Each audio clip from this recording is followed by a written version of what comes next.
130 over thousand. So right now you have like 3-room flat that it's hard for you to even get a 3-room flat at 300K, you say. So and just now we were chatting, we were saying that do you expect me to think of like HDB across 1 million? No. Honestly, I didn't think that it will ever cross this 1 much, million. you see. Do you think it will just continue to go up, you know? I think based on the property trend and based on the population, there's only one direction that it needs to go up. But of course, we need to bear in mind that the HDB is still a public housing. It's not for us to really go and speculate. And please always bear in mind, buy within your means. I think that's a key word lah. Yeah. We agree. Buy within your means. Even though, you know, you want to stretch and think that, oh, this is a great investment opportunity, but anything can happen in life. I totally agree. So after the thing is, after you buy already, you must be able to sleep well every night lah. If not, then it doesn't make sense for you to buy the property. In everything you do, you need to be able to sleep well every night. Yeah, you don't want to lose sleep over, you know, finance issues, right? Yeah. Okay, so so Panda's supposed to join us today, but she's taken ill. Yeah, sorry that she can't be here today. Yeah, so we'll just have Dan with us, but I'm pretty sure that he'll be able to share. I had a great chat with him today, and he's really quite knowledgeable.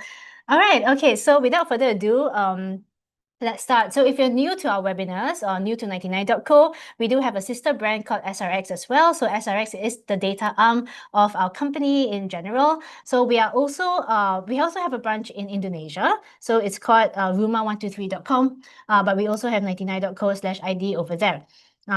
If you know us, you probably have heard of our Property X Value tool. So this is powered by SRX X Value, which is the gold standard in automated valuation models, offering 98% accuracy of your home valuation. So for example, you are living in your house right now and you feel like, hey, I want to know how much I can sell my house for. You don't want to pay like $120. Is that the rate now? I think the it's $120 for a valuer to come and, you know, give you a valuation of your house because you might not want to sell now, right? So you can just use X value to determine an estimated value of your home. So we are best known for our marketplace, 99.co. We have HDB, private properties, rentals, and even commercial property. So if you're looking for, you know, any properties in the market, do come to 99.co to search for your next property. We are also known for our best-in-class tools, which involve transaction data tools, X Value, as I mentioned, and also Analyzer.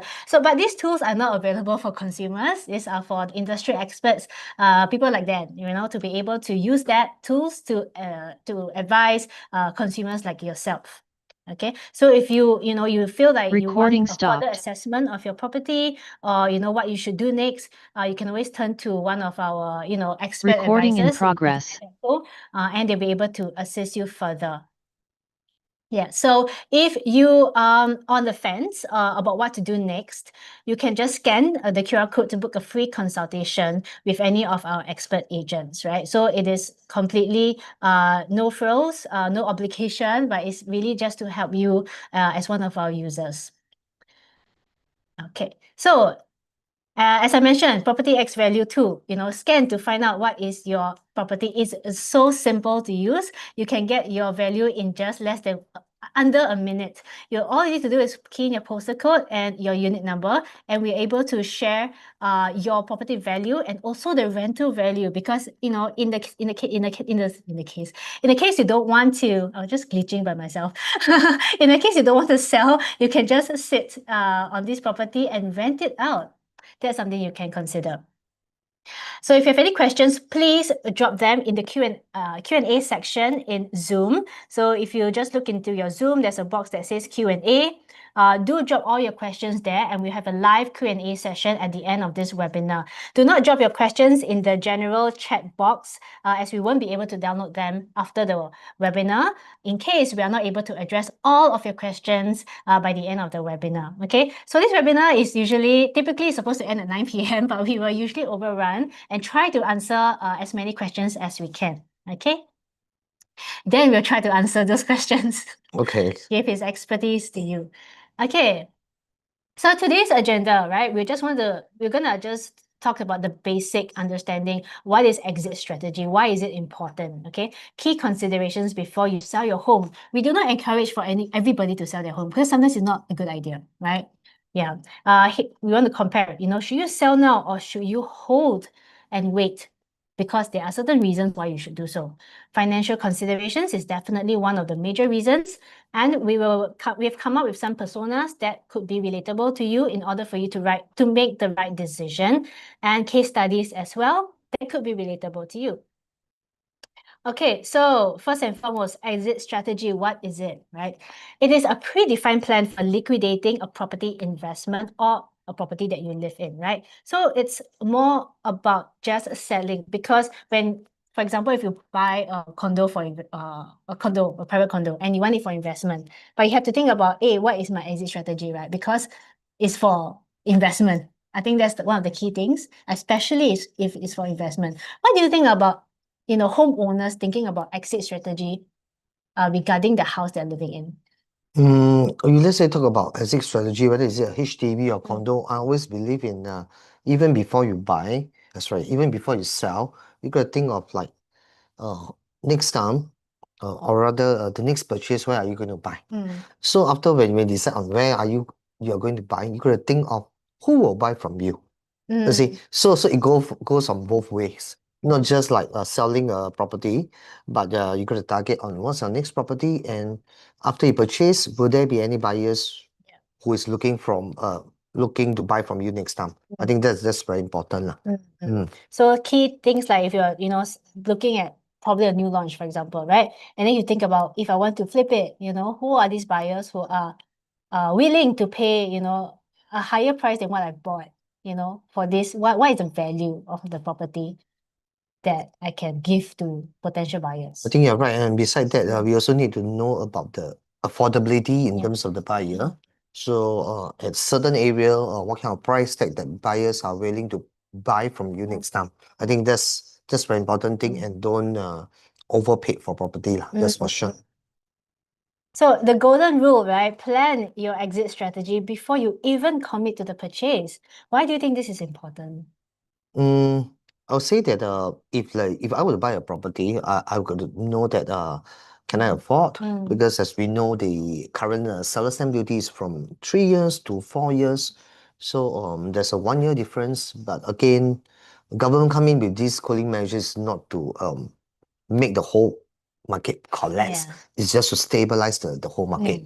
So I think this also give all the seller out there a chance to sell their property. And this exit strategy that I would say that very, very important will be, like I keep on emphasizing it, who's going to buy from you next time? And why should they pay this amount to buy from you? So if you cannot get an answer, then maybe you need to think twice, is this the right property for you? And please always have a reserve fund to make sure that if there's a hike in terms of the interest rate or change of plans, so you don't need to go for a fire sales on the property. So we'll be covering some of these things, whether it's lease factors, surrounding area factors, or even the cost of owning a property, right?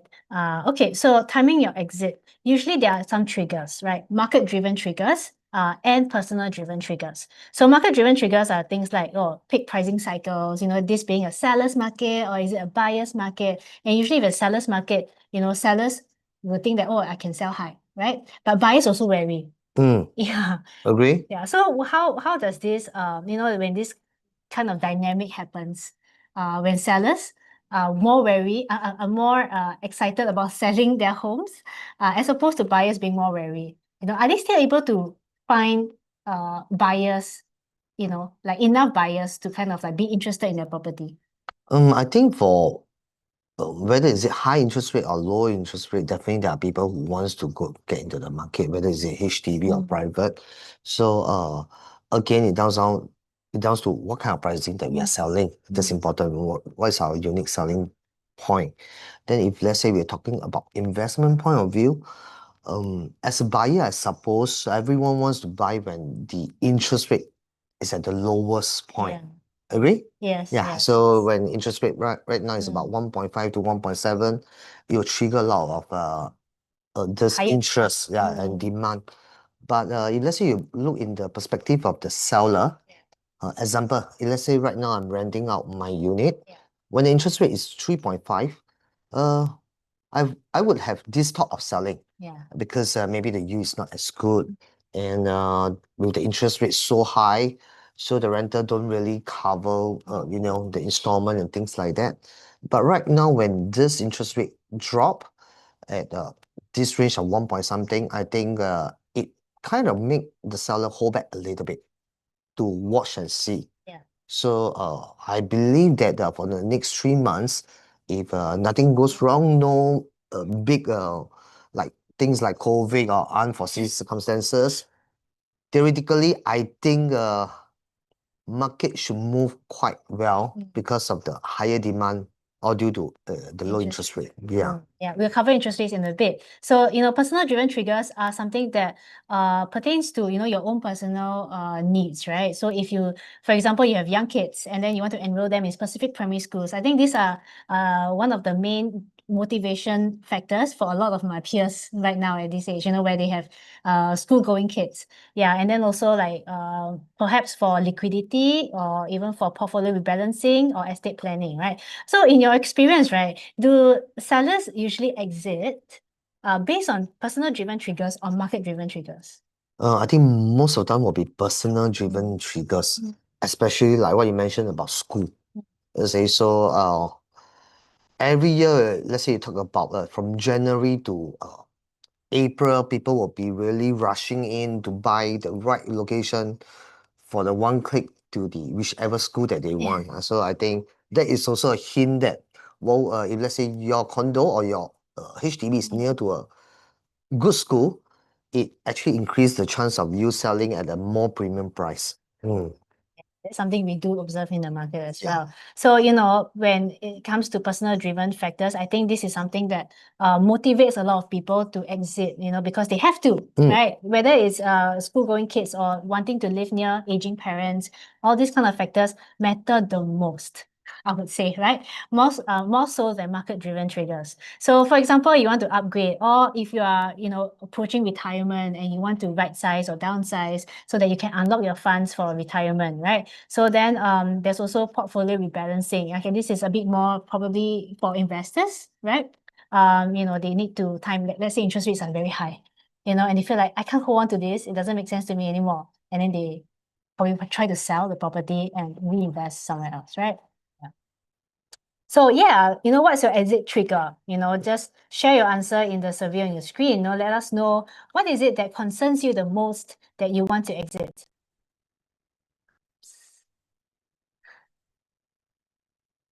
Hold on. Okay. Key considerations before selling. All right. So macro market indicators, we're going to cover this first. So this usually pertains to interest rates. The 3-month SORA, it climbed above 3%, maybe even up to 4%. Yeah, I think the highest for the last 2 years was about 4.2 there about the interest rate. Yeah, above, right? 3% in 2023. Buyers, they faced higher, or homeowners actually faced higher monthly installments. So this reduces your affordability. And then there are fewer qualified buyers as well because of this so-called restriction, right?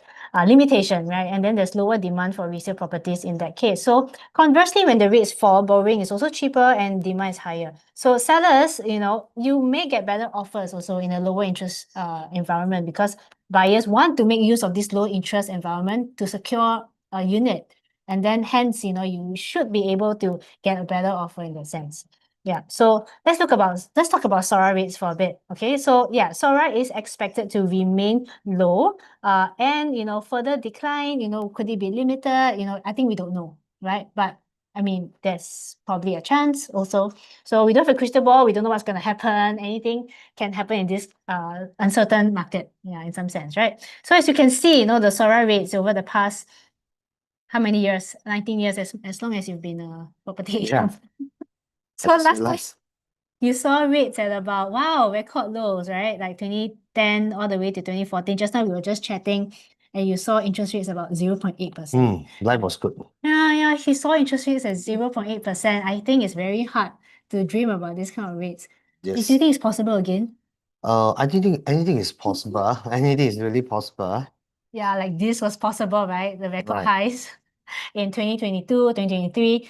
Yeah, so now as you can see, the 3-month compounded SORA is about 1.56. So if you're interested to see, to watch SORA rate, you can go to MAS. So this is the website. I've gotten a screen grab of it. So the latest today, interest rate is about 1.42.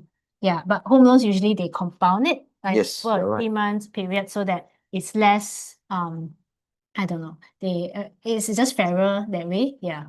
So you can see that it's been dropping even from 19 September onwards. Yeah. So it's just on I mean, it's really a Mm. huge drop compared. I mean, last year we are all talking about interest rate at about 2.8, 3. You see, we are talking about a high 2%, high 2, and right now we are already in the 1%. Yeah, it's very similar to back in probably like 2019 or 2017 for that matter. Yeah. Okay, so one of the things that you also need to think about is cooling measure, right? So the government regularly introduce cooling measures, especially when the market, seem to be on a high, right? Yeah, so it tries to they want to try to maintain affordability for Singaporeans. That's their utmost goal or motivation and curb speculation.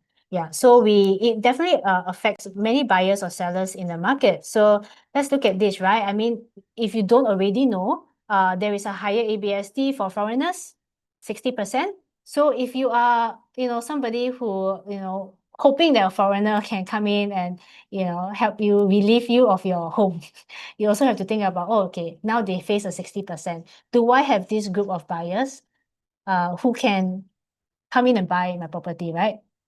I think based on statistic, this group of Mm. buyer is pretty rare. And even if they enter, most of the time they enter the higher end market than the average, you say. So these people who really bought will be of very high net worth, Yeah, I would say. So but yeah. you won't know. Anytime the government can just Reduce it. you say. Yeah. So I mean, there's also there's no ABSD for some a group of nationalities whom we have free trade agreements with, right? Like the United States, Yeah. Switzerland, I forgot, Norway or something like that. Then those are the group. It's just a very small group. Yeah. But Okay. again, sorry to, Yeah, I was sure. just saying, just now we are saying about this 60%. If let's say we really dive into the market, you will see that for this 2025, there are increase in terms of citizenship being achieved and also PR status. So I'm not sure. I'm just thinking that the government is trying to make home for this group of people and Singaporeans. So this 60% might be there for quite a while. Yeah, I see. Mm. That makes sense. Okay, so seller stamp duty, if you also don't already know, in July 2025, just this year, the holding period has been extended to 4 years. So it doesn't mean you can't sell. It's just that if you don't wait, until 4 years before you sell your new home, you'll be incurring an SSD of about 4%. Right, so the table is here, of course, if you hold it just 1 year, then your SSD is about like 16%. If you were to buy your property from 4th July 2025, so I would say that this pertains to all properties, right? Purchased after 4th July 2025, whether it's new launches or resale. Yes. Yeah. So bear in mind that, right? If you want to sell it within 4 years, you have to bear in mind this SSD rates. Okay, so loan to value, the LTV limits has also tightened, right? So I think this was just last year, I think 1 year ago exactly. So HDB housing loans lowered from 80% to 75%. So this is actually on par with financial institutions like the banks, right? So it is already at 75% for banks. So why did they do this, right?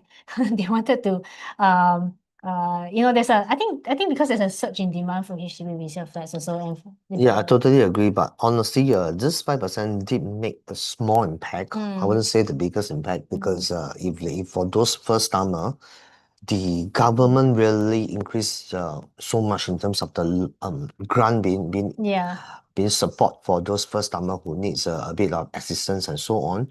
So for me, in a nutshell, that I feel that with this 75%, it further stabilize the whole market. Okay. So because people who is able to afford buy purchase, and you won't see the bubble. So basically, whether is it for private or HDB, I think this LTV of 75% is really good to be there to really make sure that there's lesser and lesser fire sales in the market. That makes sense, right? So a very simple calculation, if your property value, if it's a HDB that you live in, is worth 800K, your LTV is about 75%, right? So the loan that you can get is 75% of 800K, so that's 600K. So the down payment is 200K. So as compared to previously, if the LTV was about 80%, then your down payment would have been lower. So you do have to ensure that you have this kind of cash if you were to upgrade, into a bigger HDB or even a condo. Okay, so things to think about also in terms of macro market things. Do look at upcoming supply and infrastructure developments, right? Because when there is supply, there's also more competition. And also when there's new infrastructure, there's more opportunity as well, and also there's better amenities in general. So that will increase the value of your home. Timing is also very important because some sellers in oversupplied towns, they may benefit from exiting earlier.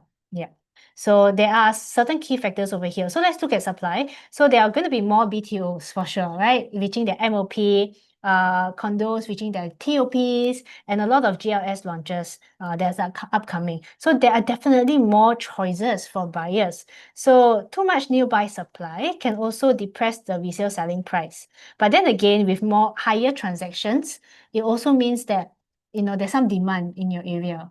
Right, so that is also a good thing for sellers. It's not always a bad thing. It really depends on market supply.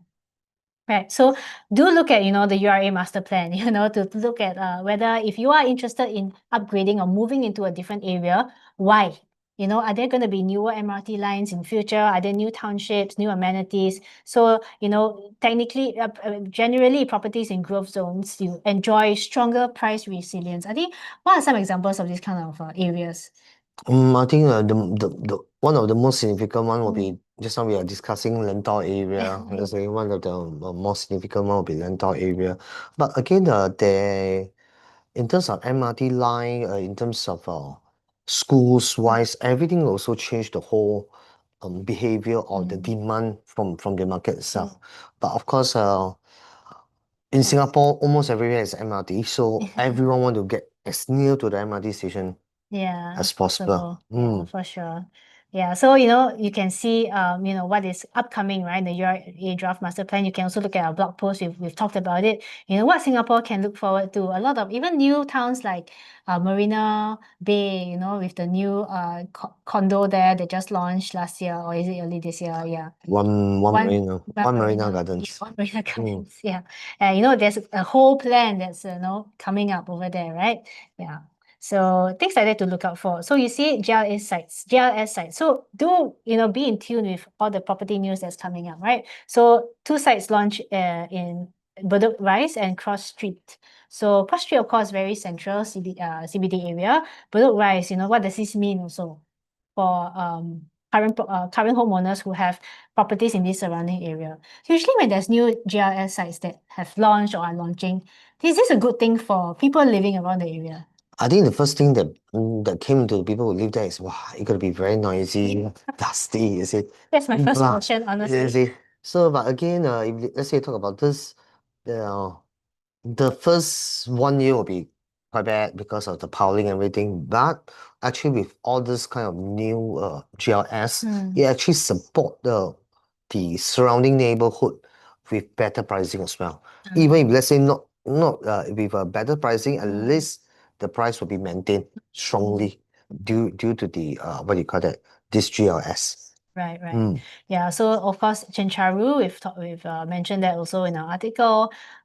So there's Yishun, Sembawang, we've talked about the North. I think the government has also talked about it.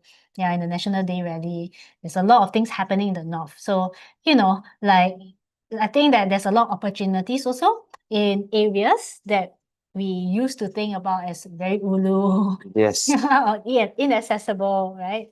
Yeah. Okay, so micro market and property specific factors, definitely things like lease decay. So if you're sitting on a property that is maturing, right, which is something we can't help, right? Time flies. So, the property value will decline as your lease shortens. Yeah, specifically for leasehold properties. Okay, so as your lease runs down, it will depreciate. So what happens? What should you do here, right? Basically, if you are also looking to buy into a mature town, that's something that you should look into as well, right? Because I mean, personally, I've seen or written articles, about like older or mature HDB unit being sold for a pretty high amount, but there's only like maybe 50 years left. I think that's something that if let's say talk about HDB, something that you're gonna buy with caution. Of course, they can buy. It's just that there will be a bit of limitation in terms of the buyers, the group of buyers able to buy. Because HDB came up with this policy that based on the youngest age of the buyer, Yeah. minimum you got to fulfill a 95 years lease. Yeah. So that meaning, so if this property itself of this HDB is 50 years old, lease remaining, so the buyer got to be at least 45 years old. So 50 plus 45, 95 years. So if let's say you're younger than that, it limit the usage of your CPF that's being able to use in the property. Yeah. So as we know, most of the Singaporean will be more CPF rich. Yeah. Yeah, so that's something that you got to buy with caution then and be aware. You still can buy, but make sure that you know what's going on because end up the last 5-10 years of your loan, you might end up need to pay cash instead of CPF. Right. For sure. Yeah. So, still leasehold condos do gain some ground, right? Profitability gap with freehold shrinks. Yeah, I mean, I've talked about this in a previous webinars as well. So, the gap between leasehold and freehold is really shrinking. So a lot of people, I think maybe my parents' generation, right? The older generation, they always think about, hey, we should buy freehold is better. But then actually, in terms of like maybe investment wise, or if you're thinking about exiting, which is the point that we're covering today, leasehold usually is better for exit strategies. What do you think? I think in general, because most of the leasehold actually is more affordable. That's for Yeah, sure, for sure. compared to the freehold. And also, you got the lease. Normally, land that is nearer to the MRT are all leasehold. If you notice about that. Okay. But again, with this, if let's say you're going for a rental yield and profit, yes, currently leasehold really is the top choice. But that's something that we really need to study in a little bit more. With this freehold and leasehold getting lesser and smaller and smaller. So there'll be some really good buys in the market for freehold as well. Yeah. So That's true. That's true. just a question, just a Yeah. question. Do you think that would it be possible that the leasehold end of the day, the price is higher than the freehold? Highly likely not lah. I wouldn't say not possible, but theoretically it shouldn't happen. So when the gap is too near, then that's a time that you might want to consider to go for freehold if it makes every sense lah. That makes sense. Okay, so local transactions trends as well. So you should benchmark against recent sales is in your immediate vicinity, right? So if you're thinking about how much should I price my home for, right? Just look at the recent transaction trends. As an industry expert, as an agent, I mean, to help you price your home. I think that's really important because I think for a start, you don't know how much your home is worth, right? Firstly, and then you don't know, you think like, hey, I bought it for like maybe 400K last time. And it's like, oh, if I sell it for 600, I'm happy already. But that shouldn't be the case, right? Because if your neighbors are all selling about like 700, 800, you do want to match. If not, you'll be underselling. Yeah. So that's how you can make sure that you're exiting correctly. Yeah. So that's the point where they need to check your X value. Yes. Check the property X value. Yeah, so let's just look at average HDB PSF in the whole of Singapore the last 15 years, right? We can tell that it stagnated, right, from like 2015 all the way until 2020. Actually, it dipped also in 2020, 2021 during the COVID times. But then definitely, sorry, where am I? Oh, it increased so much after that. But overall, in the last 15 years, HDBs increased about 71% so far, right? And we look at HDB, we look at condo, average condo PSF for the whole of Singapore in the last 15 years. So it increased by about 82%, in appreciation. So I think that it's also a good, I mean, the quantum is so different, but yet condos have also increased, marginally more than HDBs in general. Yeah. So I think this is also probably a reason why, HDB dwellers do think about upgrading, to a condo, for various reasons, right? I think for now, for HDB owners, it's really a good chance for them to consider. I'm not saying that you must buy a condo. Yeah. It's really a good time for you to consider because HDB price is at all-time high. But something that, of course, I would like to share with you guys would be just something to take note is for this year itself, HDB actually built a lot of BTO and sales of balance Yeah. flat. So I'm very confident by end of this 2025, we have a decline in terms of the price index by a little bit because of the supply and demand thing. So why not just explore, give yourself a chance to see if the figures work out for you to really do a upgrading. Like even if let's say you're a 4-room going to a 5-room or 3-room going to a 4-room, not necessary. Not Must necessarily be condo, right? yes, of Yeah. course. A small upgrading is still upgrading. I think to really solidify the end goal or rather your retirement funds. I think HDB or condo will be your best retirement funds in years to come. Yeah. So, okay, yeah, very small point about renovations, right? I think I was just chatting with you about this. Yeah. Yeah, so a lot of new homeowners are excited, right, by owning their first home. Usually it's a BTO that they've just obtained the keys to, and then they want to do major works. So a lot of my peers also, they don't want the flooring, they want to do their own, So they spend about like 100K. I think it's very common now, right? Spend 100K on renovations. And then they realize that, hey, after maybe like 5 years down the road, they have a life advancement, things change in life, they have children, and then they have different plans, and then they need to sell. And they realize that actually, I spend so much on renovation, and then it's like, what's the ROI? Am I able to sell at a higher price because of such a good job I did on my house? Typically, what is kind of response that you get from buyers? Normally, I would say that theoretically, based on average, let's say you spend 100K, maybe you can get 10 to 30K or maximum about 50K more. But again, something for homeowners to take note, if let's say you really heavily invest on it, the first thing, please do upkeep the renovation. So if not the 100K, Yeah. that's one that we need to do our part to upkeep the renovations. And secondly, when we renovate, do think of the next buyer. Yeah. So even you hack a wall or you create a room or something like It's that, very common. you make sure that it be practical for the next buyer to use it or to reinstate it back. So if it doesn't fall on both sides, then our renovation might be equal to zero. Yeah. You see, that's something that I think as a home buyer we need to be careful on this. Yeah, that's true. Okay, so you are thinking of exiting from your property. Do you need to sell now or should I wait? Right? I think this is a question that's on minds of every homeowners, right? Because right now we are looking at all-time high prices as well. Yeah.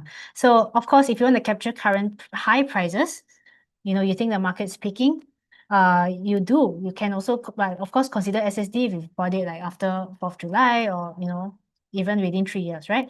But if you hold longer, you do risk higher supply in future. Maybe next year already or the end of the year, you've mentioned yourself, right? Higher supply, more competition, or even market fluctuations, right? So if you want to avoid risk as well, interest rates might not always go down, right? Things like that, or it might go down further. So you're also waiting. Hey, I want to wait for interest rates to go down more before I buy my next property. Because I think if you want to sell now, you do need to think about your next home.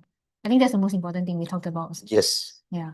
So if you don't have a next step in mind, Then don't do it. then Please don't do it. yeah.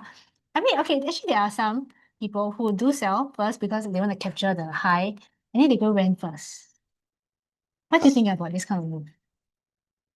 I don't really advise on such a move lah. Mm. Like what I keep on mentioning, we must always be in the market. You say so. Oh yeah, his advice to me is always be in the Oh market. yeah, always be in the Means you should market. own the property, Yeah. right? So because if let's say you talk about rental, you Mhm. rent for $3,000 in the market for 12 months, that's 36,000. So you gotta make sure that the property will drop by this XX amount. If it doesn't drop, that means what? Wait another year, then it Mm. becomes 72K. So it becomes more and more challenging. So I always believe that plan carefully. Yeah. It's not about how much you can sell now. It's Mm. about what is the next property that you can afford to buy, or what is the next property that you're buying Yeah. before you make such a swap. Yeah. You see, you can see that PR, they are trying their best to get a HDB, they're trying to be in the market, they're getting citizens. I mean, for us, most of the Singaporeans, we should really at least have a property in our own name lah. Mm. That's I think Yeah. is the Of course, there's the ideal best situation. investment for ourselves lah. Yeah, for sure. So of course, there's opportunity cost lah. If you hold, there's maintenance, property tax or loan interest as well. So if you sell now, then of course you're rid of all these things. But then, just make sure that you have a next plan, right? So yeah. Okay, so let's talk about potential rental yield, right? So if you're buying a property for investment, thinking that you can rent it out for a yield, or you are sitting in a current property and you feel like, hey, I want to rent this out, and probably explore buying a second property. Yeah, so this is a very simple formula. So you need to calculate your net rental yield actually, right? So firstly, you get your annual rental income, minus your expenses and over your property value times 100. We're going to show you this later. Okay, but let's look at average property transaction prices, okay? Because in the formula, you need to know your property value, right? So properties, okay, we have split them into CCR, RCR, and OCR. So these are the average transaction values in the resale market over the past 15 years. So it's just an average. So definitely, I think last year, even the prices have increased quite a bit, but this is an average. Okay, and rental yield, average rental transaction values in OCR, CCR, and also RCR. So let's look at this table. Okay, so if your average sale price in, let's say we assume in OCR lah, okay, that's the majority, right? You bought it at about 229. This is the average resale price. You managed to rent out about 3,000 a month. So if you were to calculate your rental yield, the gross yield is about 5.85%, which is quite high, right? Because compared to CCR, also 5.85%, but their entry price is actually higher. Totally agree. Yeah. So the estimated net yield after you deduct all the property tax, maintenance fee, management fee, whatever fees, usually is about 3.5% in terms of net yield. This is a very rough estimate. Please do not use this as face value. You need to do your own calculations. Okay, so what do you have to say about a rental yield that's about 3.5% for a property that they bought for 629K? I think this will be the best possible rental yield that you can get if, let's say, you compare it with the private property. So I think that's also the main reason why a lot of people are thinking that I keep my HDB, then I will go and buy one more for my own stay, or probably like a 1.5 million property, so I can get the best rental yield. So most of the homeowners will think that this is the best thing, but something that I would like to highlight is just an example. Yeah. If you to buy a 1.5 million condo, Yeah. the ABSD 20% itself is 300K. Yeah. Right? So you based on your average monthly rental over here, first thing that you need to take note that is you need 100 months to get back this ABSD. cost. So 100 months, we are talking about 8 years. Okay, yes. It's about 8 years. So if we were to really break down, okay, based on this logic, so you already have this 629K HDB on hand. So you buy a 1.5 million with the ABSD and the down payment. You will need to pay 50%, which is 750K. Yeah. about. Okay. So with this 629 plus 750, that means your total value that you put into property is 1.37 million, approximately that. Yeah. So 1.37 million, your total net assets will be 600K plus 1.5, which is 2.1. Yes, yes. So okay, it's still quite a good move, but just bear in mind in terms of the ABSD. But if I'm in this scenario, Yeah. you might want to consider another alternative would Mm. be by selling your HDB, getting to 1.5 million property. 1.5 million property based on 30% down payment for easy calculation, that will take you 450K. 2 units of it will be 900K. So early on we mentioned that the total funds is 1.37. Yeah. So that means even after buying, I still have 470K Yeah. as a reserve fund. Instead of putting the 300K which is gone to the drain for ABSD. So if I were in this position, I might consider this move. But again, you should base on calculation to be safe. But with 470K, I think nothing should go wrong lah in terms of the reserve fund, in terms of like place not rented out or even retrenchment or anything. It should pull you at least more than 4 years with holding both property. So I'm just a suggestion. This is something that you might want to explore. I'm not saying it's a must. It's something that Of course, we it can depends on explore. income as well. Yeah. Yeah, and loans, right? Whether they can afford. Okay, that's very cool example. Okay, so liquidity and marketability, right? So we always seen these smaller units usually get lower gains, you know, when it comes to the resale market, and older spacious condos gain traction because it's of the size. So typically, smaller units, you do face a lower profitability, also because your quantum is lower. And you know, our data has also consistently showed that larger units, 3 bedrooms and above, are more likely to net a profit. So like 99% probability that they can profit, compared to 1 bedroom units that has 89% probability to profit. Of course, it's still very high, but of course you want to play the safest game, right? So, you know, because there's the dominant family demographic in Singapore is very big. Yeah, I would say. So definitely like OCR, you know, based on our data, OCR markets, they exhibit faster sales and higher transaction volumes compared to CCR, because it is more dependent on like you know, high net worth buyers, you know, foreigners who want to live in Central. I mean, usually Singaporeans we live RCR or OCR lah. Yeah. But I still think that actually, honestly, nowadays people are saying that studio or 1 bedroom is better. That there's a hearsay, better don't invest in it. Yes and no, but actually 1 bedroom still give you a very good rental yield. It's true. That's one. So I was thinking that also asking myself this question: if I'm given a choice, let's say the amount that I can afford right now is to buy a 1-bedder, would I do so, or I continue to save and purchase a 2-bedder? So I cannot speak for all, but like I keep on saying the same thing. I think the most important thing is to be in the market. Okay. So even if let's say you buy a 1-bedder, you go for the rental for 4 years. Theoretically, even if, for example, I'm just saying you buy at 1.2 million, at 4 years later you sell back at 1.2 million. If you really dive deep in the figures, by renting out this unit for 4 years, you'll be still making a profit even if you sell back at the same price. So I mean that's if provided the property don't increase ma. So if it increase, well, you will get more profit, then you can go to the next stage to go to a 2-bedder or 3-bedder subsequently.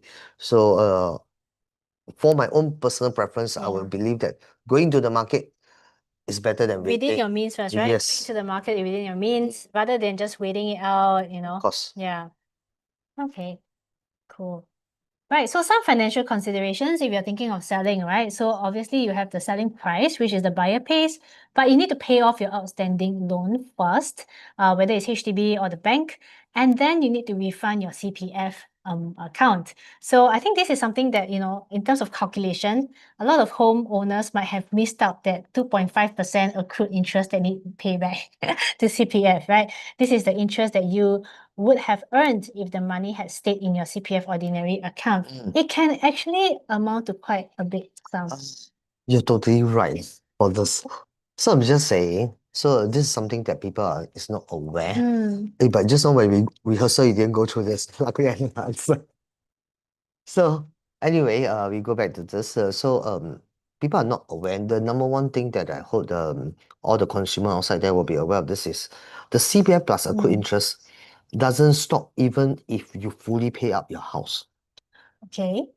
So that means right now I've already fully paid up my house Yeah. using my CPF. Yes. Yeah. Okay. The CPF plus accrued interest doesn't stop. It will still keep on compounding.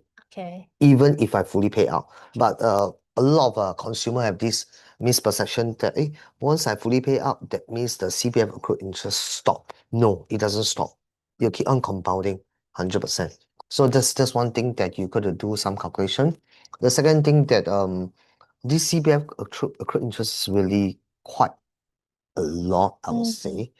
If for example, if let's say you buy a BTO, it costs you 400K. Yes. So right now you can sell it at 700K. Yeah.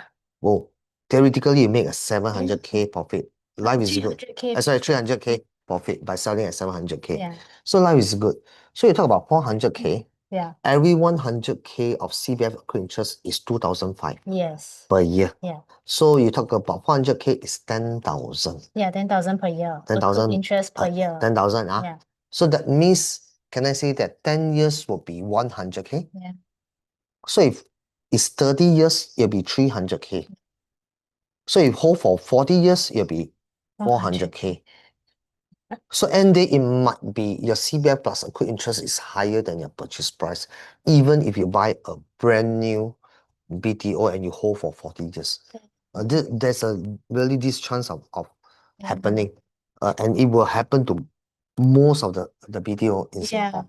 So let's say you buy a 400K, right, at BTO price, when you buy it at a fresh BTO, and then you stay in for 10 years. I mean, nowadays, the prime ones, like the MOP is about 10 years, right? You hold for 10 years. So your accrued interest is about 100K. Yes. Yeah, based on the 400K figure, prime locations are usually a lot higher. Yes. Right? Yeah, so, wow, that's about 100K off your profit. Correct. That means you're supposed to have profited 300K, but end up maybe about 200 or less, based on under taxes as well. But of course, it's still your money lah. Yeah lah. That's for sure. I mean, it's still your yeah. money. Just to make sure that it doesn't exceed the selling price.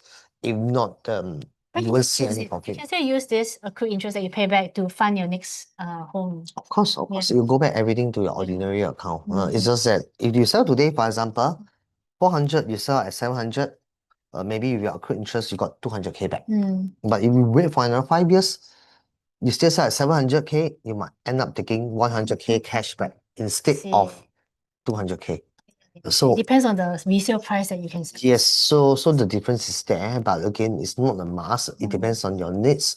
But as long as you're aware of it, I think that's more important. Yeah. And of course, you have to pay off all your legal fees and stamp duties, and then that remaining amount will be your cash proceeds. Yes, you're It's right. in your bank. Okay, so if you have any SSDs that you need to take note of, you can always scan to calculate your SSD if you are concerned, right? If you just bought a property last year and you actually want to move already, things like that can happen. Yeah, so you can always calculate SSD on our free calculator. So buyer stamp duty is also something that definitely buyers should bear in mind. So when you want to move on to your next property also, you also need to consider BSD as one of the taxes that you need to pay lah. Yeah. Okay, and of course, ABSD, for example, the example we cited way earlier about, wanting to secure a second unit, right? So you do want to consider if you want to pay the ABSD. It might make sense or it might not make sense. I mean, off the top of my head, I feel like, I'm never going to pay ABSD.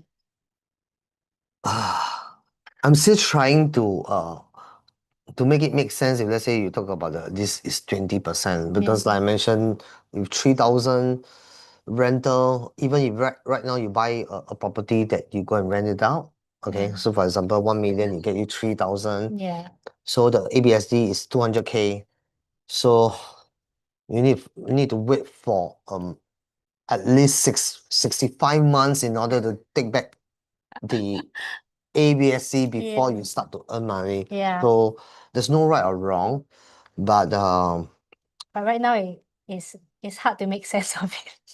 20% in terms of It's a lot. calculation is not easy to make sense lah. But of course, with people who have needs, by all means still pay the ABSD.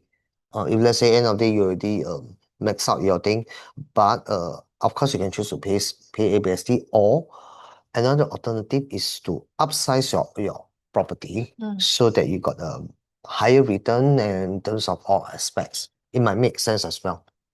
But again, it's a choice lah. There's no right or wrong. If you need it, you'll pay it lah. Yeah, I guess. Definitely. So, there are different, people that are in different stages of life, right? The upgrader, usually, typically families, young families who want to move from a smaller HDB to a bigger HDB, or even a bigger HDB in another area or private property, right? The investor who wants to, invest in a property and, in order to enjoy certain gains. Usually, I think a lot of new launches, investors are interested in, right? Yeah, so the retiree as well, because this is very important for a very large group of people in our community, right? The boomers, for example, they are reaching retirement or already there, and they want to right size and unlock their retirement funds as well. Yeah. So I think the holistic view here is, it's never purely financial. I think this is something that we need to bear in mind, because it must also align with your life needs. Of course. Yeah, and then if the stars align and you also, align with the market timing, that would be amazing. But of course, life needs to take priority. So, a lot of people have different needs, right? I think we discussed this earlier. So space needs, proximity to either schools or your elderly parents, and of course, emotional costs. I think some investors also, they have a property that's rented out, but they have so many issues with regards to their tenants or the rental, and sometimes they just feel like, hey, I just want to Just give up. give up. I think that really that's very real. So yeah, if you are in any of these life stages, do think about what is next for you. So let's talk about maybe something that if you are in this, you are 38 years old, right? You're like Miss Lim, you want to upgrade from your 4-room HDB in Bukit Merah, for example, to a private condo. The market shows strong condo appreciation. You feel like you want to get into the market, but prices are high because condo appreciates also, right? And the HDB resale prices have also surged. So you feel like, hey, should I sell it now? Because I can get it at a so-called peak market prices at the moment. Yeah. So what should Miss Lim do? I think for most of the scenario, right, as a homeowner, we always want to max out in terms of the price that we can sell. Agree? Yes, Yeah, definitely. that's for sure. Yeah. So, but again, just now earlier on, you showed your slide that the HDB actually went up about 72%, Yeah. where About private 15 years. property 72%, then private goes up to 82. 82%. Yeah. So you can see that the increase is hand in hand. Yeah. Agree? Yeah. It is almost hand in Almost hand. Okay, so again, for example, if let's say this Bukit Merah house, maybe it's 800K. Yeah. If we talk about, okay, I want to target, I want to make it that it goes up to 1 million. I want to be in the news that my house sell 1 million. Nothing wrong. Yeah. That's normal. So we talk about 1 million, that means we are targeting about a 22 to 23% increase in terms of our property price on our current HDB. So how long it takes, we don't know. Maybe 1 year, maybe 6 months, 2 years, we are not sure. But we need to bear this in mind that if you're targeting a property that's 2 million, so when your property surge up 22 to 23%, or make it easy, 20%, so 20% is 160K. Yeah. So the 2 million property, would it surge up 20% as well? Probably. If it does, that means we are talking about 400K. Yeah. So on one side, you feel that, yes, I managed to earn this 160K, but look, you're paying 400K when you're purchasing the condo. Yeah. So you gotta think about this. And of course, I always say buy with cautious. And one thing is, bank always love us when we are as young as possible. They will loan you a longer tenure in terms of that. That's true. But That's of course, true. your salary might increase over time to time, but that's something that you need to take note. Then maybe with that, you're paying a much higher installment as well. So in some sense, if you can upgrade as young as you are, or you can, it's also a better move, right? Because of the Of course, the of loan. course. Yeah. But right now with this, like just now we mentioned, seller's stamp duty, always be prepared for like at least a 3 to 4 years funds just in case as a reserve fund, just in case of anything happen, interest rate, a change of job and so on. So, well, if let's say everything all stars align, just do it. That's very good advice. Okay, so case study 2. Mrs. Tan, 58, about 20 years older than Miss Lin. 20 years, yeah. If she plans to sell her 5-room HDB in Tampines, valued at about 700K, to downsize and unlock some cash for retirement. She wants a smaller unit but worries about current higher prices. All right, so I think we discussed this as well, Well, if she sells now, she can definitely take opportunity of this higher price. I think probably back then she maybe bought it about 300, 400K, and then she can purchase a 3-room flat downgrade, right? At current resale prices. But the ideal solution is for her to unlock the most, retirement funds that she can consider a BTO. Of course. Yeah. Of course. A 3-room flat. But that is she can get lah. But what is an alternative over here? I think firstly, maybe we just address this amount because normally, if let's say normally for consumer, we always as a HDB owner, we're thinking, oh, we are buying at 700K. If I have to buy back in Tampines for a 3-room flat, it'll cost me about 450K. Yeah. But again, if you really go and study the statistic in terms of the pricing, right, the 5-room pricing definitely increased more than the 3-room flat. Okay, yes. So That's true. I think the first thing that our advice is if for this scenario, always only do the downsizing if let's say you see at least a 200K to 300K difference if to make this swap. Because if not, with 100K, with renovation, shifting, fees, blah, blah, blah, then anyway, you'll be thinking, why am I doing all this? And we're not getting any cash, you'll say. So that's something that I think homeowners got to be very careful on this. So of course you can go for a BTO if you are eligible for it. Please go for the BTO SBF. I think it's a no-brainer. It'll be the best choice ever. So, but the problem will be when can you get the BTO or SBF? Yeah. Because it's a question mark if let's say you're not the first timer. So they always prioritize the first timer, which is nothing wrong.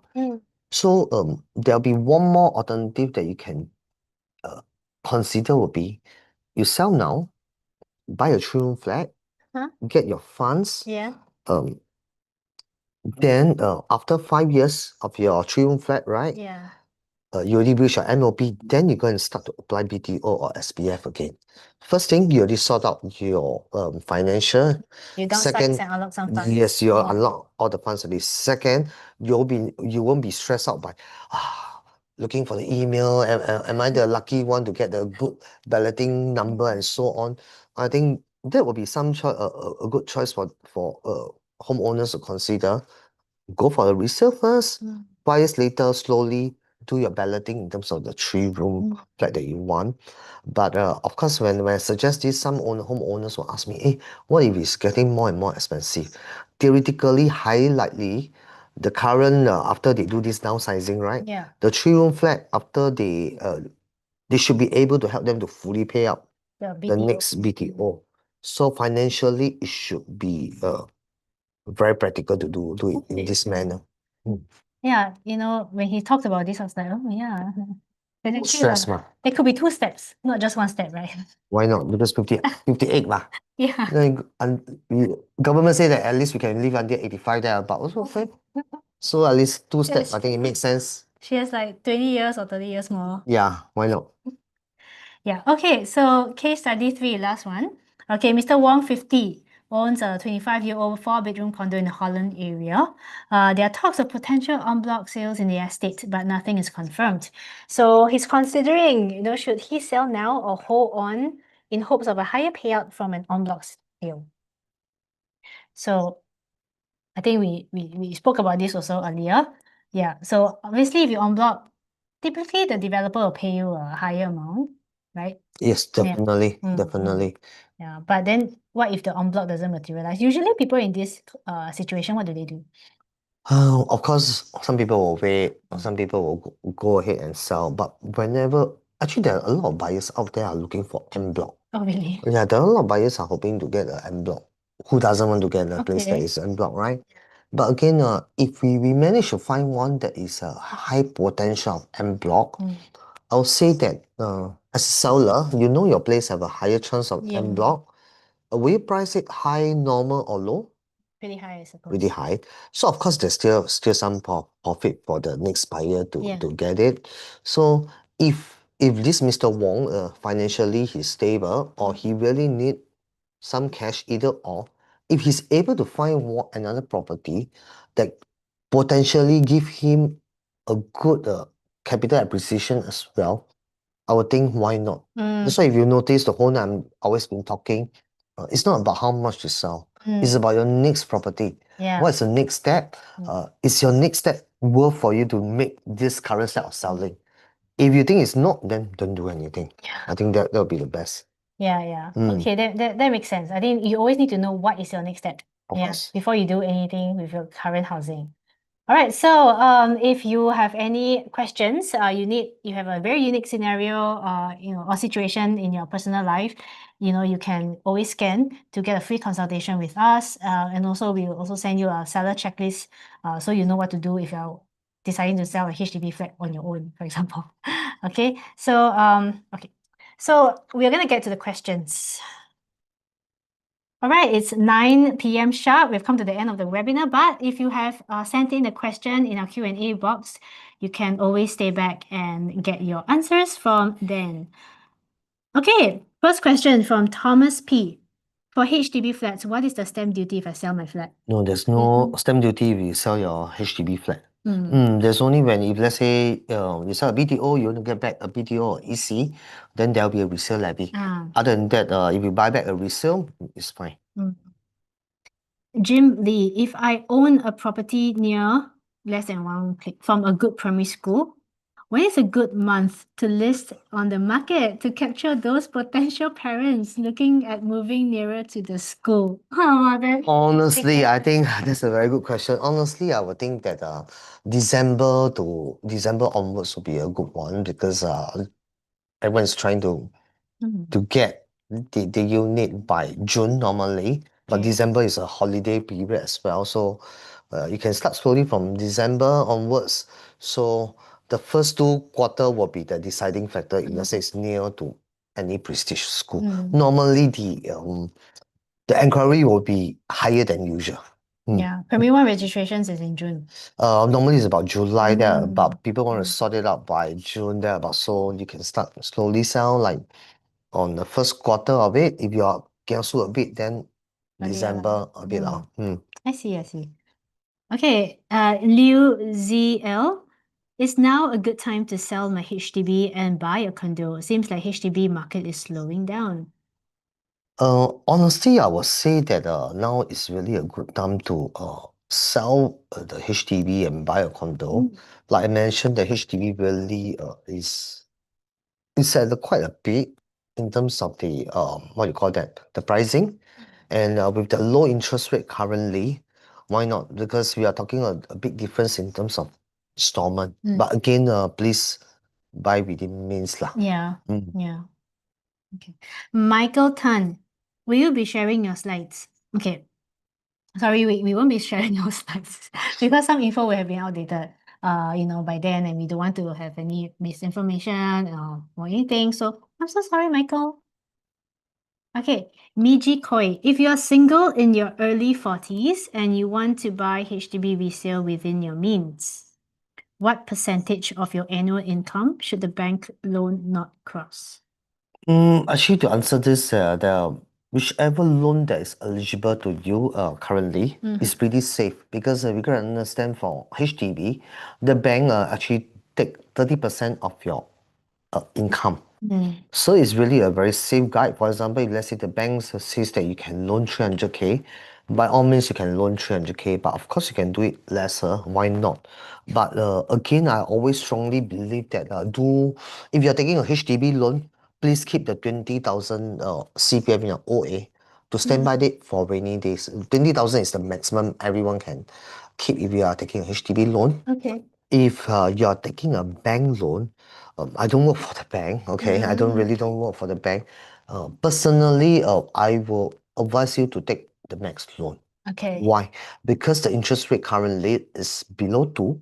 CPF is paying you 2.5% in your ordinary account. It makes every sense for you to leverage in terms of this interest difference. So keep the CPF in your OA, let it build, enjoying the low interest, and you're still, by loaning a little bit more, you're still earning. But of course, check with the bank and make sure that there's this clause allow you to do partial payment. So when the interest rate, if let's say it hike above 2.5, well, that's the time that you do some partial repayment. Okay. Of course, check is there any penalty charges or not, but most of the time, if let's say you after 1 or 2 years, there shouldn't be any penalty. I mean, that's what I would do lah. Typically lah. Okay, Jim Lee, what are the usual cost and fee associated with selling private properties? No SSD after 4 years, property agent commission of 2%, legal fees about 3K, and what else? Actually, everything has been covered already. There's no other cost on it. Again, for Jim, please consider your next housing before you do any move. I think that's what I would strongly suggest. And for those homeowners who plan to sell, please check what's your eligibility for your loan for the next housing. That's very important. Okay. HL Chong, any on-block opportunity for Bradder View Estate? Wow, this one is a very difficult question. So honestly, I mean, the trip for 19 years, since day one, people has been telling me about Bradderview Estate. Honestly, I think that there's some chance of it for sure. But with the big land parcel, It's quite hard. you need to get strong, but there's definitely chance lah. But again, if let's say you talk about the last 19 years, you can see that a lot of homeowners swap hand, keep on swapping. But again, if you let's say you find if you are already earning some profit from your unit and you see a better opportunity, go for it. If not, of course you can choose to wait, get a good renter, but you need to wait for big developer to come in, because this will be a billion, 1 billion deal and above lah, based on the land size. Okay. Okay, Michael Tan, if the trustee transfers the property to the beneficiary after the trust is enforced for over 5 years, is SSD still applicable if the beneficiary sells the property within the first year of legal transfer of ownership?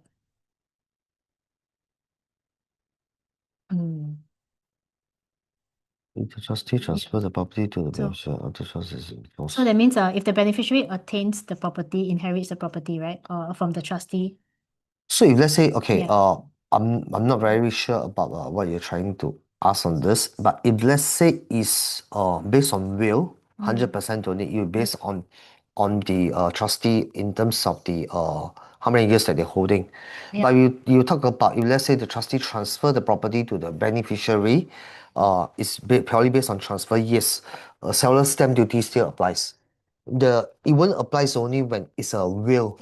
So at any point of time when it's a will, inheritance, it will always based on the purchase. purchaser in terms of how many years that they Yeah. bought. It will not be based on how long you take over the Yeah. unit. Yeah. I hope it answered the question.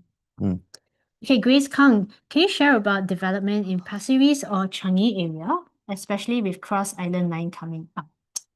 I personally think that Pasir Ris and Changi is actually quite a very affordable and interesting area with a lot of freeholds and 99 years about. If let's say you're planning for a longer term in terms of staying there, why not? But if you are thinking about shorter term in terms of Changi area, it might, based on statistic, it take a little while more than others in terms of that. Appreciate. But if you talk about Pasir Ris, actually, if you were to monitor the last 6 to 10 years, for Pasir Ris area, in terms of the potential upside is pretty good. It's pretty good. It's not like 19 years ago, it's a bit slower. So I would say that what is the main reason? Actually, Felicia earlier has shared. Why is it so? Because Pasir Ris, there are quite a lot of BTO that have matured 5 years. So it actually create a demand, yeah, in terms of that area. So I would say that, but if given a choice and financially allowed, my call will be I will go for towards more Pasir Ris MRT area than just say no right or wrong lah. Okay, just my point of view. Oh. Okay, Jim Lee, how would the CPF limitation for lease decay concern be applicable to private property? Is the magic number for private property also similar to HDB properties, more than 60 years old? No, currently it's still not, but double check with the bank and see how much is the usage. It's only HDB that has this limitation. For private property, no. Okay, Grace Kang. Property trends for the next few years and PSF for OCR condo. Oh, that's not. Is this the same Grace that asked about the Pasir Ris or Changi question?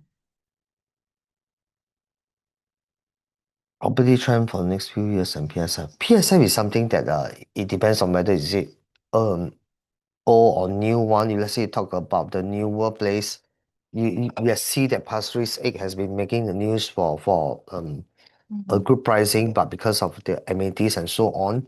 So it's really hard for me to compare between Pasir Ris and Changi area. I hope you understand. So if I would say, if let's say I really need to buy Changi area, the PSF will be quite attractive. You can consider to go for 999 or I think the entry price is yeah. very But okay. of course, you go for Pasir Ris area, if you notice, Dines, Coco Palm, all this project has been performing pretty well. So, like I say, with the demand in this area, it still will be a uptrend. So, I'm not sure Grace are trying to buy, or are you trying to think whether to let go at this point of time? But like I say, if let's say you're trying to buy within your means, the interest rate is attractive. We are thinking that you want to sell, there's definitely another location and another project that has equal or better upside potential. You can explore it first before you make a decision. Yeah. I think it really depends on the options that you're considering right now. I mean, I assume you're a buyer. Yeah, so if you're looking at specific properties or projects, I think you really need to, sit down and actually do a proper analysis. Then it's like can better advise you because there are a lot of old flats there, both condo, HDB, and then there are also a lot of new developments, right? So it's quite different also, yeah, in terms of entering this area. Okay, Benjamin Chin. Planning to right size. Should one buy newer or older HDB? Example, Bishan versus Bidadari.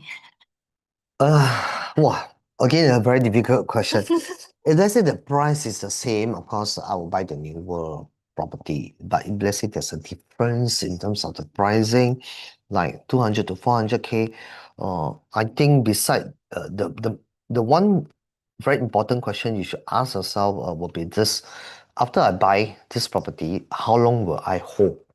So, for example, if you buy a Bishan property, it's 30 years old, you're telling yourself that I'll hold for the next 30 years, then you might consider go for Bidadari. Yeah, Because 30 years later, you will still be 35 years old or 40 years old. So it really depends on what you want. But again, actually, I got one very similar scenario like this right size. Bidadari is definitely a very lovely Yeah, location. very attractive location. Yeah. Got all the connectivity, the young vibes, everything perfect, you see. So of course, you have a choice. Yeah. You go for a Bidadari, 4-room flat, young one, you got a bigger space, you pay about 1.1 million to 1.2 or above 1 million.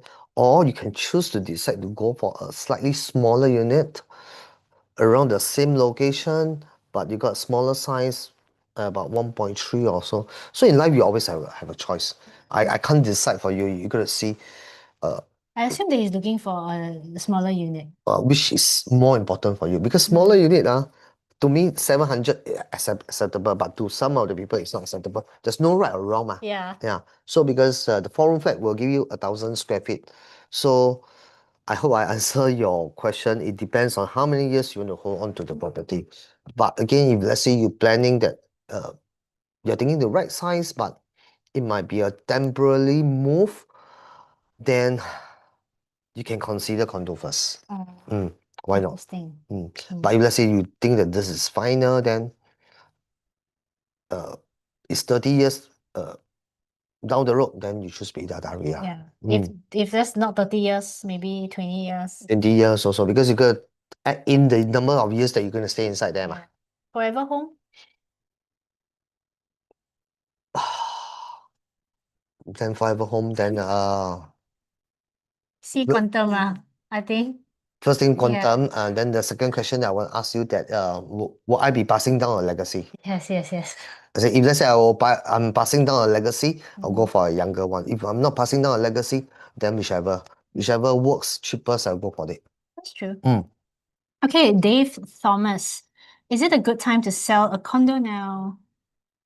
I Is it a assume good it's time now. to sell a condo? Honestly, condo market currently is a bit slower, but it's still moving very nicely.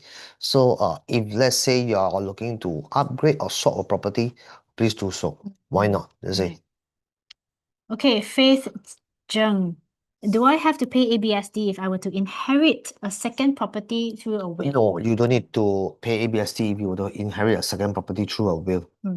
But you got to make sure that the will is written, everything is written carefully, and make sure that you are the sole beneficiary. Because if let's say involve your siblings or anything with the different shares, highly likely end of day you will pay ABSD. Why? Because for example, this property come down Yeah. 2%, 3%. So end of the day when we want to sell or want to do anything, everything will be a bit more complicated. Oh. It will be a bit more complicated. Okay. So but basically for will, as long as nobody is buying over from each other, so Oh, okay. it's fine. If you have to buy from each other, then you might have to incur it. Yeah, so for example, the will is passed down to the two of us. Yeah. So of course, my 50%, Mm. I'm not required to pay the ABSD. Yeah. But again, if I were to buy over your 50%, yes, definitely I need to pay the ABSD. Okay. For my own 50% is You okay. don't need, yeah. I don't need, but if I have to buy over yours, for sure I need to pay that. Right, KK Wong. My HDB is currently being rented out with good rental yield. I live in a private property now, I assume. Since HDB supply is going to increase, the resale price may drop. Is it worth continuing holding on to the HDB and rent it out for passive income? Or sell it to pocket the profit? What are the considerations? I am a retiree. Well, thanks for all the information. I think for this, right, first thing, it really depends on the age of your property. If let's say your property right now is in like 30 plus, 40 plus years old, I will really strongly recommend you to consider selling it. But of course, I'm not sure which area your HDB is. For example, if let's say HDB is able to command like 800K or so, there is really a high chance for you to swap a property to a private property. Why not? You see, so the rental yield might not be the best as compared to the current HDB, but in the long run, it makes every sense because you're trying to preserve the your own wealth, or rather the pricing of your property. But again, there's no right or wrong, no facts rules on this lah. If he So continues to enjoy it's still a very good one. So but I'm just saying I hear him very clearly that he's a retiree. Yeah. So I'm not sure the current private property is it still having some installment. Yeah.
For every consumer will be every home be as possible.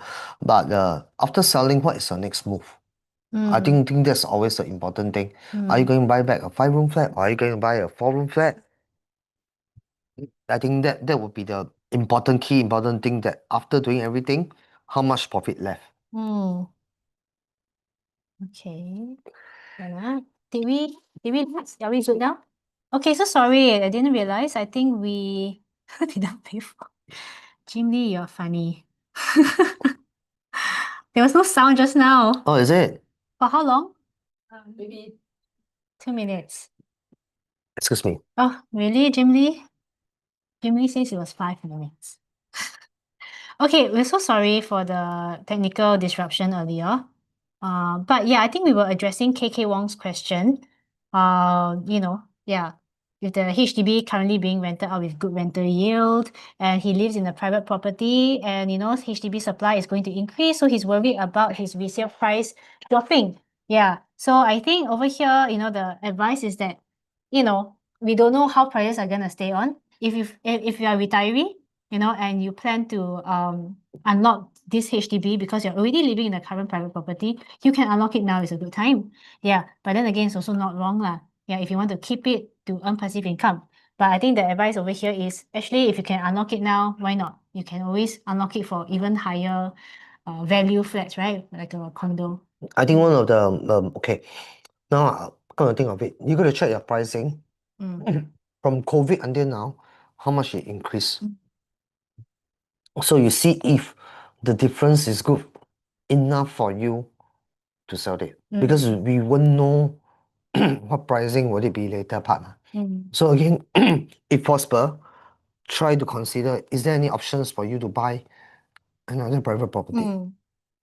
Okay, gonna proceed to the next question.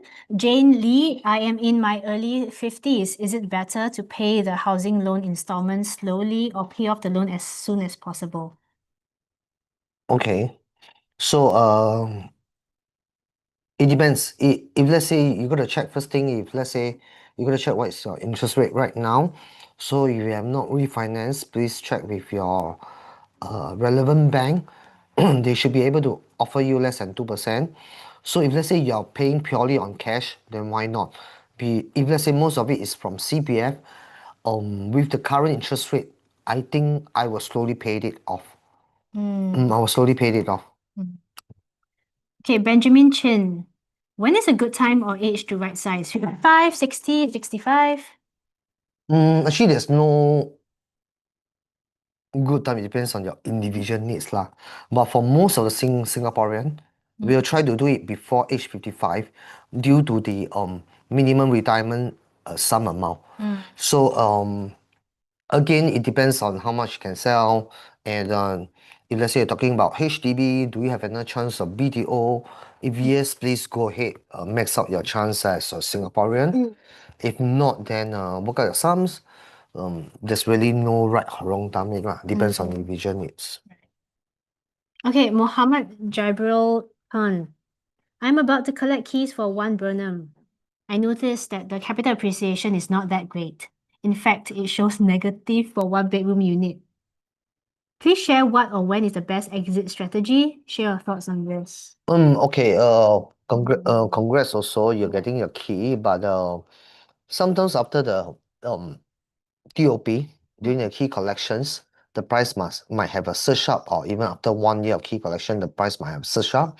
Your place is in Tanjong Pagar, which is a very good location.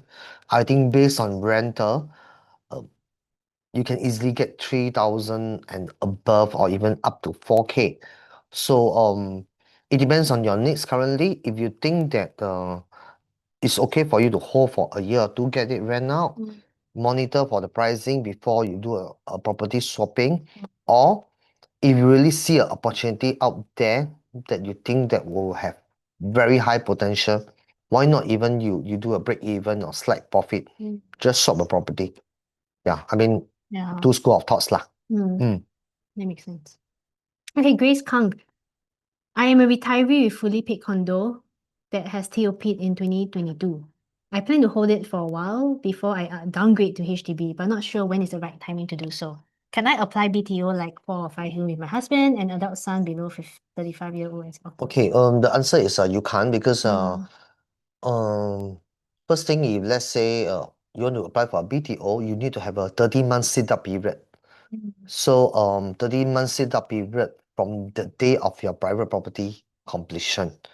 Okay. If it's a retiree, probably 15 years. 15 So if months. they're 55, even if let's say you're a Mm. retiree, you still need to wait for 30 months before you can apply for Oh, BTO. BTO. Yeah. If it's resale, then it's 15 Resale, years. then no problem. Yeah. You can just, if you are 55 and above, Yeah. you can just go ahead, no issue. Yeah. So, but Oh, if yeah. let's say you're 55 years and above, you can only go for the 4-room flat, not the 5-room flat. If you want a 5-room flat, you gotta wait for 15 months. No, your son as an occupier below 35 years is not gonna help for this. As long as they are very strict on this, it's not going to help in terms of as an occupier. But again, pardon me, as an occupier is fine, but try not to put like yourself, your husband, and your son together as an owner to complicate things lah. It'll be better if individually owns the property lah. Yeah. Mm. Okay. Wang Yu Lo. Considering the recent market outlook with dropping interest rates, increasing HDB supply, and changes in SSD, what will be the trend for private property prices in the short midterm, next 3 years? I will feel that in the short midterm, for the next 3 years, property prices should be still gradually going up. Because we got to know that it's in no way that it's government's direction or anything that we want to press down the price of private property or HDB. And something that we need to bear in mind is this, yes, HDB supply keep on going up. There's this change in terms of SSD. The HDB supply is going up, but again, you got to take note that the HDB prices of the BTO is getting higher than previously. So in terms of SSD, in terms of 4 years, we only will stabilize the market to prevent people to speculate. So it strengthened the whole market that people have means will only enter the market. I would say in terms of my point of view. Okay, we're gonna cover our last question now. Okay. It's almost 9:30. So the rest of the questions we'll address it after the webinar via email. Yeah. Miji Koi, if you're single in your early 40s, is it financially prudent to buy a HDB resale 4-room that is 5 years old, near good schools in mature township now, with a plan to rent out 2 rooms to pay off the whole bank loan? Monthly installments based on units cost is paid using CPF OA and cash rate. The 4-room is within your means. Exit strategy is to sell after MOP to buy a 3-room resale then. Wow. Whoa. So okay, if The last question. okay, if financially allowed, I think this is okay. After 5 years, you can go and apply for a BTO.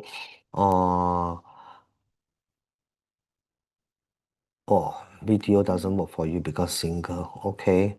Oh yeah. Okay. Buy a So 3-room resale.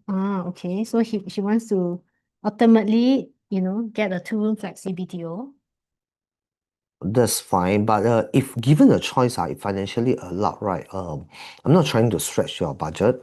I will go for a 5-room flat instead of a 4-room flat. Because why the 4-room gap and the 5-room flat right now, the gap is very small. Because of the main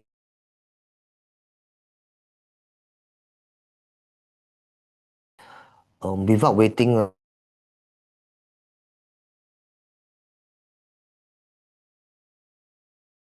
few years, 4 rooms demand has been very strong.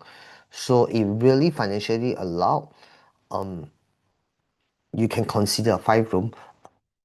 I strongly believe that the gap of the 4-room and 5-room will be opened up once again. It's just a matter of time. Confirm. Okay. Okay, cool.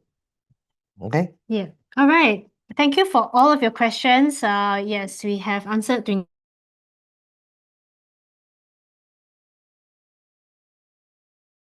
all of the questions, but thank you for staying with us throughout the webinar and even staying on in this extra half an hour. So sorry, we need to bring the webinar to a close. And we thank you. Do look out for our next webinar if you are interested to get to know on this topic, which is selling the family home and managing property inheritance. Yeah, so we'll be discussing about inheritance, separation, and things like that. Yep. So yeah, the rest of the questions, I think we'll try our best to answer them via email to each of you. So fret not. Thank you very much for staying on, and thank you so much. Thank you. Thanks for having me. Thanks for really, sharing all your insights and your answers. I think this is something that everybody greatly appreciates. So have a good night, everybody, and Good we'll night. see you again. Bye. Will we be answering them? No. Okay, yeah. You need my help. So